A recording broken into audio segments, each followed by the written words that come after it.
Mesdames et messieurs, bonsoir et merci d'être au rendez-vous de cette session d'information sur Canal 3 Bénin. Des chèques allant de 400 000 à 1 million de francs CFA gracieusement distribués à une cinquantaine d'étudiants béninois. C'est une initiative de l'ambassade de Chine près le Bénin avec l'appui du ministère en charge de l'enseignement supérieur. C'est dans le cadre de la remise officielle des prix d'excellence, la ceinture et la route de soie. Les détails dans un instant. Sur le plan santé, nous parlerons de cette peur qui emballe les populations de Malanville dans le département de la Liborie. Il s'agit bien évidemment des cas suspects de choléra suite au décès de 4 personnes. Mais le premier responsable de la zone sanitaire Malanville-Karibama rassure. Vous aurez ses explications dans ce journal. Nous parlerons également du consommant local célébré par la Chambre de commerce et d'industrie du Bénin qui a mis en valeur les mets locaux afin de donner une importance aux produits made in Bénin. C'est à travers une séance de dégustation dans le jardin de l'institution. Voilà pour le titre. Mesdames et messieurs, à nouveau, bonsoir. Remise officielle ce mardi des prix d'excellence, la ceinture et la route de soie d'un montant global de 27 millions de francs CFA. C'est une initiative de l'ambassade de Chine près le Bénin avec l'appui du ministère en charge de l'enseignement supérieur. Des chèques allant de 400 000 à 1 million de francs CFA ont été distribués à une cinquantaine d'étudiants. La cérémonie s'est tenue au Centre culturel chinois de Cotonou. Esther Tofa pour plus de précisions. 54 lauréats venus des différentes universités publiques du Bénin ont reçu cette année le prix de l'excellence, la ceinture et la route de la soie. Initiative de l'ambassade de la Chine près le Bénin, cette bourse a pour but de permettre aux étudiants qui se sont distingués à travers leur excellence de poursuivre leur cursus. 2 grandes catégories ont été récompensées pour la 6e édition de cet événement. Il s'agit donc des prix ordinaires qui récompensent les 3 meilleurs étudiants des filières dites prioritaires à l'économie nationale. Et la deuxième grande catégorie regroupe les prix spéciaux suivants. Prix de la meilleure lauréate de l'université. Prix du meilleur lauréat ou de la meilleure lauréate vivant avec un besoin spécifique. Prix spécial innovation, donc meilleure innovation technologique.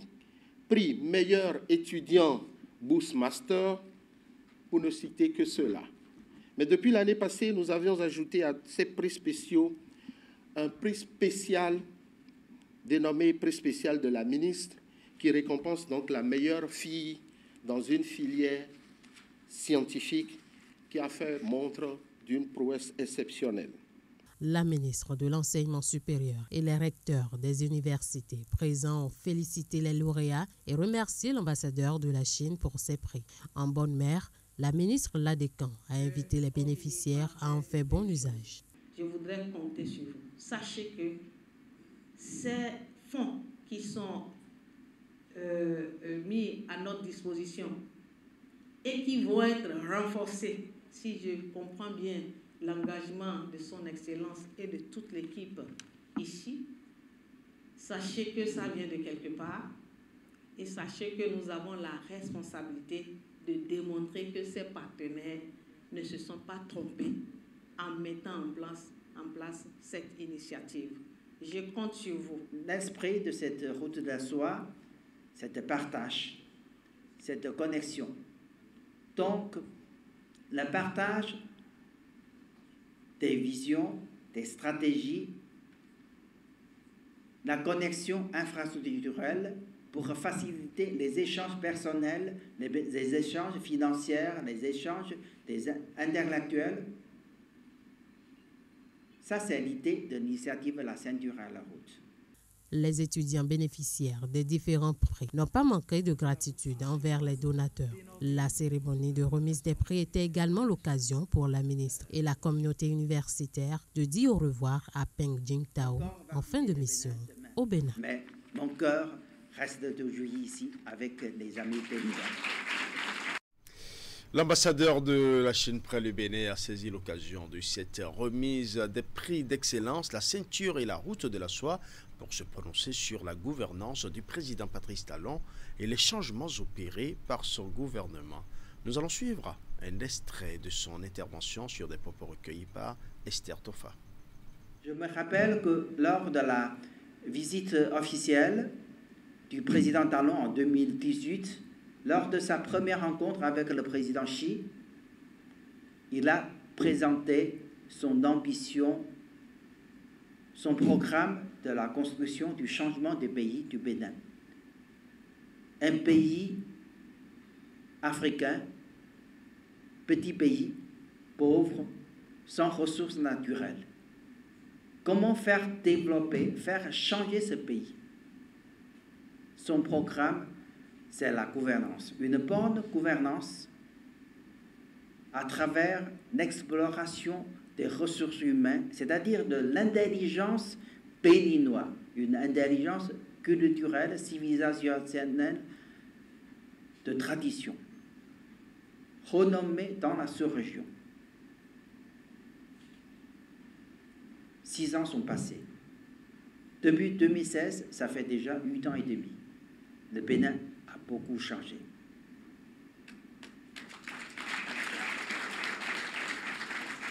Je suis un témoin de ce changement. Le boulevard de Marina, une fois arrivé ici, on ne se croit pas ici qu'on est en Afrique. La place Amazon est, si je ne me trompe pas, est la plus grande place publique populaire de l'Afrique. Ce que j'aime le plus, c'est que dans la nuit, les jeunes couples, les enfants, les familles qui sont dans la place. Ça démontre le bonheur du Bénin. Les résultats obtenus sont faits à travers une bonne gouvernance, une gouvernance d'excellence. La route est la première voie pour sortir de la pauvreté. La route, ce n'est pas seulement une route de transport, mais une route de connecter avec l'extérieur. Une route de facilité, de connaître l'extérieur, de facilité pour le commerce, et aussi une route pour changer l'esprit.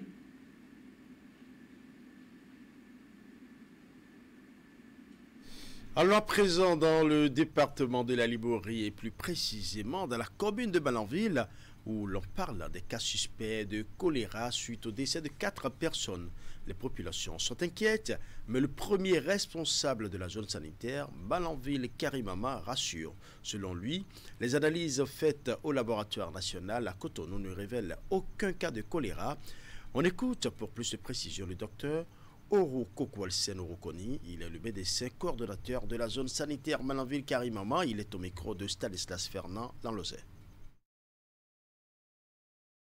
Tout d'abord, c'est de vous rassurer, ce n'est pas des cas de choléra.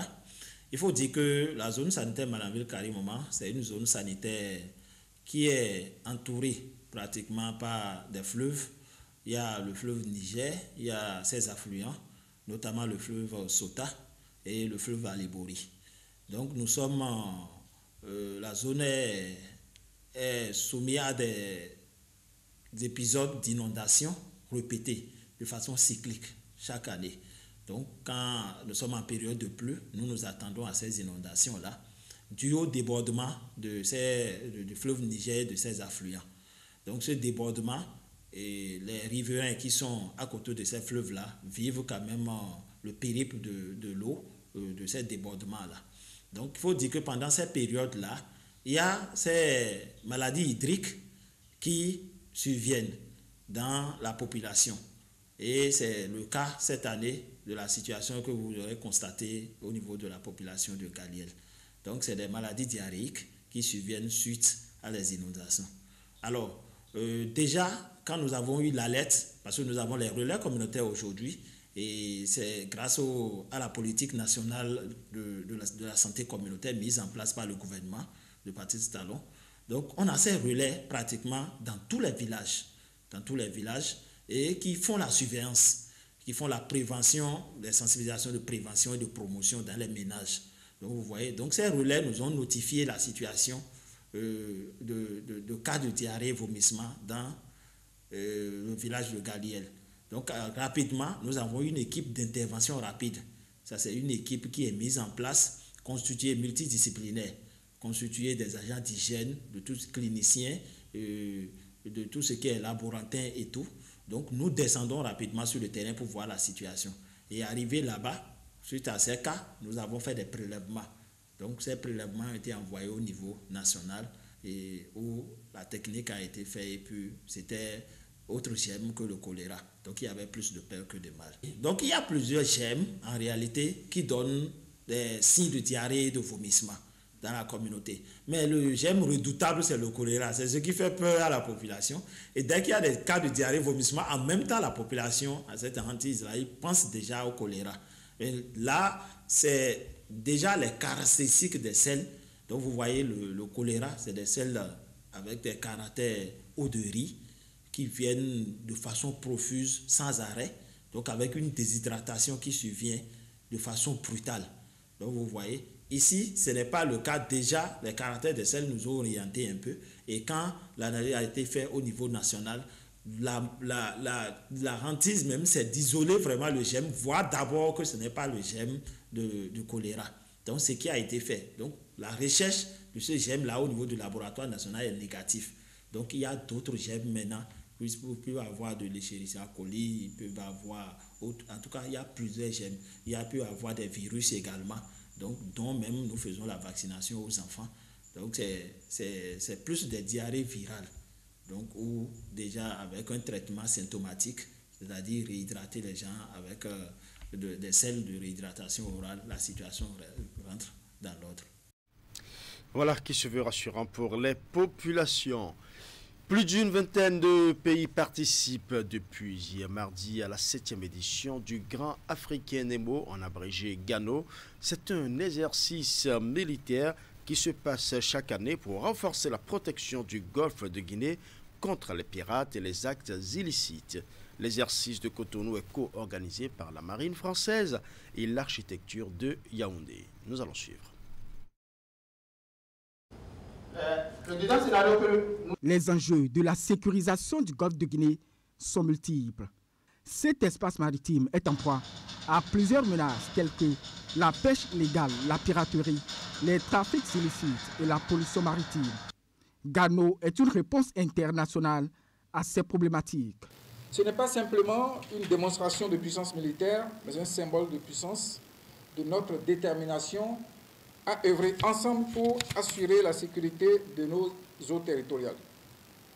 Il témoigne de notre volonté collective de prévenir les actes de piraterie, de réprimer le vol à main armée et de mettre un terme aux activités illicites qui menacent la stabilité de notre région.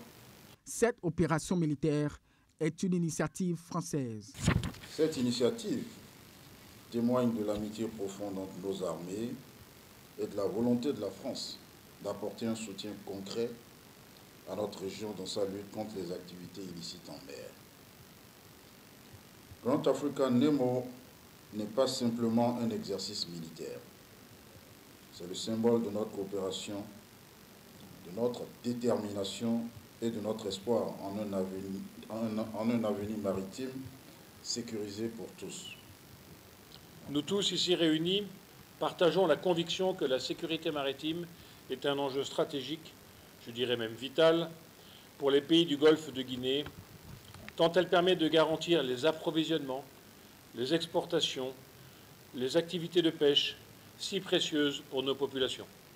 Au-delà de la démonstration militaire qu'elle implique, GANO intègre des sessions de renforcement de capacité au profit des soldats de la mer. Cette année, une vingtaine de formations en ligne ont été offertes par des groupes de renommée mondiale comme Interpol ou le MAOC précédemment évoqués. Plusieurs stages ont été organisés dans différents pays du Golfe de Guinée. Des marins béninois ont ainsi pu suivre des formations portées sur la lutte contre la pollution maritime et sur la pêche illicite au Congo et au Ghana. Cette 7e édition du GANO, qui se déroule au niveau national du 4 au 6 novembre 2024, inclut pas moins de 70 scénarios maritimes du Cap-Vert à l'Angola. Force de défense toujours, l'armée béninoise a réceptionné ce mardi des dons en nature. Il s'agit d'un véhicule pick-up pour assurer la mobilité des équipes et des appareils de radiographie RX pour contrôler les colis suspects. Ces équipements remis au centre de perfectionnement aux actions post-conflictuelles de déminage et de dépollution CPADD viennent en appui aux États membres de la CEDEAO dans la lutte contre le terrorisme et le maintien de la paix. Le geste vient de la République fédérale d'Allemagne avec le concours de ses partenaires. Suivant.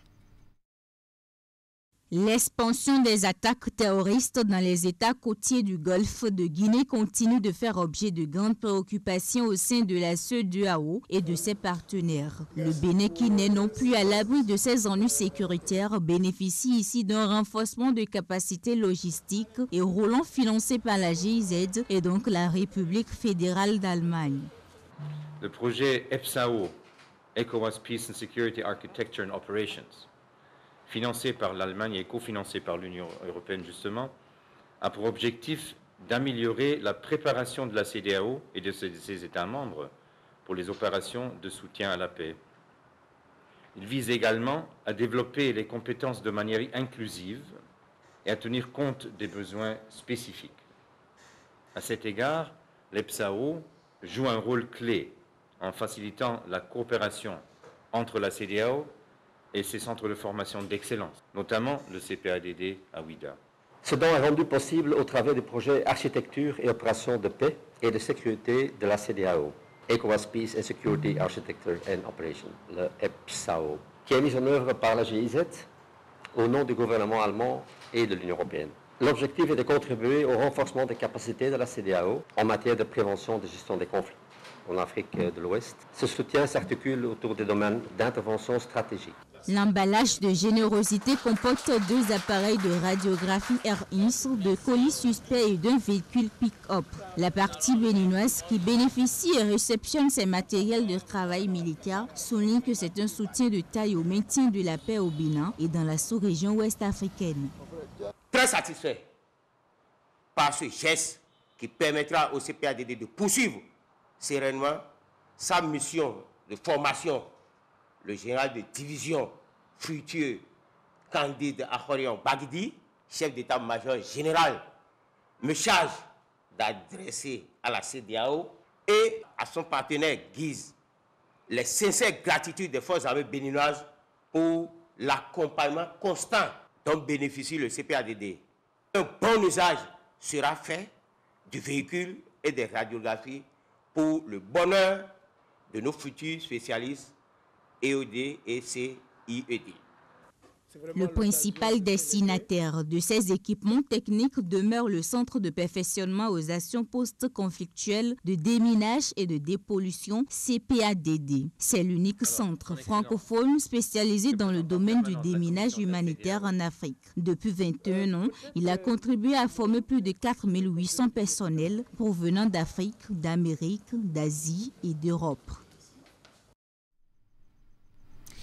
Le nouveau représentant du Haut-Commissariat des Nations Unies pour les réfugiés près le Bénin avec résidence en Côte d'Ivoire était au cabinet du ministre des Affaires étrangères ce lundi. Olivier Guillaume Bière est allé présenter la copie figurée de sa lettre de créance au ministre Olusegun Adjadi Bakari et les 2 personnalités en ont profité pour échanger sur le renforcement et la protection des droits des réfugiés dans une synergie d'action entre le gouvernement du Bénin et l'institution onusienne. Voici un extrait de sa déclaration au sortir de l'audience. 5 jours pour trouver les voies et moyens de faire sortir la Haute Cour de justice de son inaptitude et de son inactivité juridictionnelle. Nous avons une collaboration très ancienne avec le Bénin en matière de protection des réfugiés. Déjà à l'époque, dans un passé très récent, nous avons eu à travailler avec le Bénin sur le retour des Ivoiriens en Côte d'Ivoire après la clause de cessation. Et maintenant, nous sommes amenés à retravailler ensemble en raison de ce qui se passe au Sahel central et des personnes qui arrivent dans les pays côtiers, le Bénin, le Ghana, le Togo, la Côte d'Ivoire. Nous avons eu à échanger sur la collaboration présente et future entre le Haut-Commissariat des Nations Unies pour les réfugiés et le gouvernement du Bénin, et notamment avec notre partenaire le secrétaire permanent de la CNRA, de la Commission nationale pour les réfugiés et les apatrides, avec lequel nous collaborons déjà depuis très longtemps, pour voir comment nous pourrons ensemble venir apporter des solutions innovantes à la pression que subissent les pays côtiers avec l'arrivée de nouveaux réfugiés en provenance du Sahel central. La fonction juridictionnelle de la Haute Cour de justice sans débat, c'est le thème qui réunit les membres de la Haute Cour de justice depuis lundi à Agoué, dans la commune de Grand Popo, département du Mono. Ils réfléchissent sur les mécanismes de bon fonctionnement de leur structure. Retour ici sur la cérémonie d'ouverture des travaux. 5 jours pour trouver les voies et moyens de faire sortir la Haute Cour de justice de son inaptitude et de son inactivité juridictionnelle constatée depuis sa création. C'est à cet exercice que s'attellent ici les hommes et femmes qui siègent dans cette institution étatique. Avec le Collège des juges, nous avons adopté à la session administrative du 22 juillet dernier notre vision qui est celle de faire de la Haute Cour de justice une institution rénovée, judiciairement opérationnelle et au cœur de la redevabilité démocratique. Cette vision repose sur 3 axes prioritaires. D'abord, la mise en œuvre de la fonction juridictionnelle de la Haute Cour de justice. Ensuite, l'amélioration du fonctionnement interne de la haute juridiction. Et enfin, l'accroissement de la visibilité de la Haute Cour de justice. Ils sont donc à la recherche d'une nouvelle dynamique et les réflexions sont axées sur le thème « La fonction juridictionnelle de la Haute Cour de justice en débat ». Tout se fera sous les yeux de personnes ressources qui sont venus avec leurs souhaits. Que cette réflexion puisse aboutir à des améliorations de la procédure au niveau de la loi organique de la Haute Cour de justice pour faciliter la saisine de la Cour, pour faciliter l'instruction et pour permettre aussi un jugement équitable dans la neutralité et l'impartialité des juges, sans parti pris politique. Voilà le souhait que je fais pour que notre Haute Cour de justice, qui est prévue par la Commission, soit aussi fonctionnelle. Des résultats attendus au bout de communication et débats au cours de ces assises scientifiques. Il s'agira pour les participants d'identifier les pistes d'activation du fonctionnement juridictionnel de la Haute Cour de justice, de renforcer son ancrage institutionnel et d'améliorer sa visibilité. Le contrôle juridictionnel des fonctions politiques n'est pas une tâche aisée, mais avec rigueur, pragmatisme et audace, nous trouverons ensemble les pistes d'amélioration du mécanisme de redevabilité dans notre pays. Le chantier est certes vaste et complexe, mais l'effort n'en est plus que beau parce qu'il est difficile. Dandy Nyamou a en fait rendu hommage à ses prédécesseurs qui, a-t-elle insisté, font partager avec elle leur riche expérience. Installée en février 2001 au Bénin, la Haute Cour de justice a pour mission de lutter contre l'impunité tout en mettant en œuvre la responsabilité des membres des exécutifs. Le mercredi 16 octobre 2024, une équipe de la Société de gestion des déchets et de la salubrité SGDS a effectué une descente sur Akwakpa dans la commune de Cotonou. Cette activité qui s'est déroulée dans la soirée vise à s'assurer du bon déroulement des opérations de désensablement des tronçons bitumés ou pavés de la ville. Elle intervient après le recrutement par la société de nouveaux prestataires de services et le déploiement de nouveaux équipements au profit des agents balayeurs. Nous allons suivre.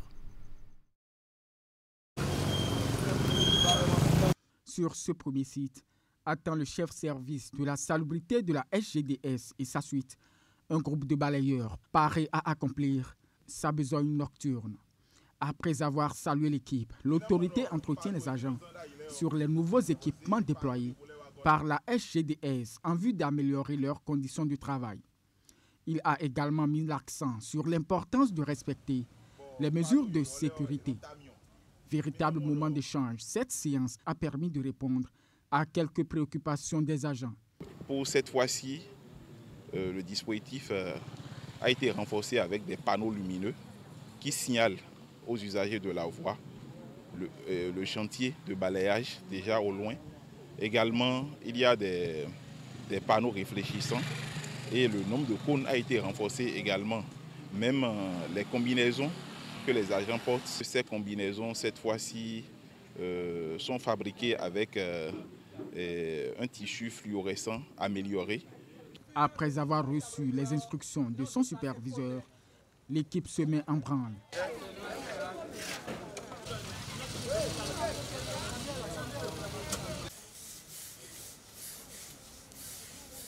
Constituée de 50 agents, elle est chargée de l'entretien d'une superficie d'environ 16 056 mètres carrés. Nous sommes là ce soir pour le lancement du désensablement, qui est une partie de la sous-composante désensablement, piquetage et désherbage. Et si je parle de désensablement, ça se fait la nuit et ça consiste à désensabler les rues revêtues, c'est-à-dire enlever totalement les sables. À 22h18, la délégation de la SGDS repart.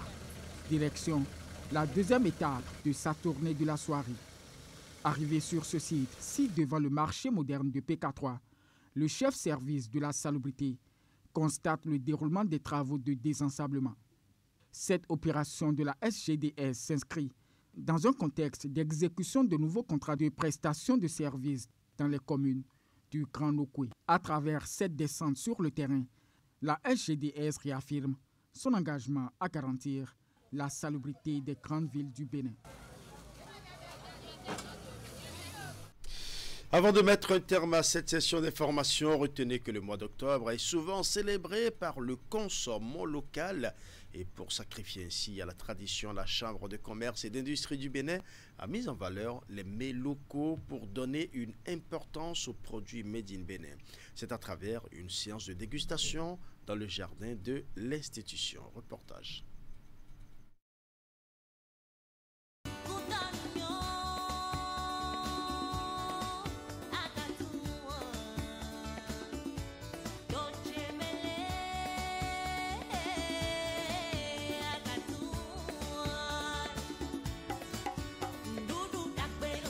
Déguster, mais aussi découvrir. C'est l'exercice auquel sont conviés ces hommes et femmes. Et pour leur satisfaction, plusieurs stands d'exposition sont apprêtés ici. Mieux, les exposants présentent volontiers leurs produits. Nous faisons des vanzous en conserve, du purée de piment, mais surtout le bataki de chez nous, qui est en conserve. Vous avez des biscuits faits à base d'orange locale. Vous aurez des vins à base d'ananas qui existent en 3 variétés. Il y a le sec, le demi-sec et le moelleux. Il y a aussi le vin de café et produit à partir du café. Nous transformons le sodabi, nous l'arrangeons avec les fruits et épices. Ici, vous avez l'aphrodisiaque, gingembre, piment, le gingembre simple, l'ananas simple, le mix ananas gingembre, celui à la mangue, cannelle et des éditions limitées, souché, azomébé, date citron. Nous avons ici, par exemple, nous utilisons la feuille de manioc que nous transformons en farine mélangée avec d'autres céréales pour empêcher les enfants d'être anémiés. C'est plein de calcium et ça évite directement l'anémie aux enfants. Nous avons des farines pour adultes. Ça, le délice de Souché, une farine très très appréciée par les adultes pour son goût, pour sa texture et tout. Le Souché qui est plein de fibres. Et tout ce qui est fibre est bénéfique pour l'organisme. Donc vous prenez une tasse de cette bouillie le matin et vous êtes sûr déjà d'avoir apporté à votre organisme l'essentiel dont il a besoin pour bien fonctionner. Les visiteurs se sont laissés séduire par les saveurs authentiques des produits locaux. Après dégustation, la satisfaction se lit sur les visages.